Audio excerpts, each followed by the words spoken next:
Hello guys, তো back to my channel আবার নতুন ভিডিও নিয়ে চলে এলাম। তো আমাদের বেঙ্গলি ফিঞ্চগুলিকে আমি দিয়েছি পালংয়ের পাতা।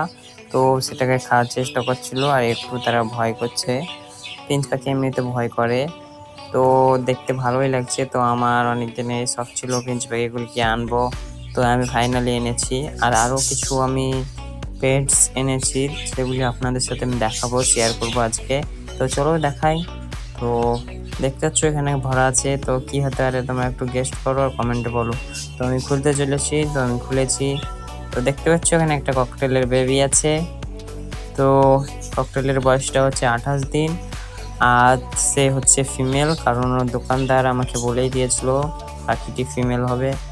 আর পেছনে যে কোনো একটা বাজিগারের বাচ্চা দেখতে পাচ্ছ, আর তার পেছনে একটা লাভ বার্ডের বাচ্চা।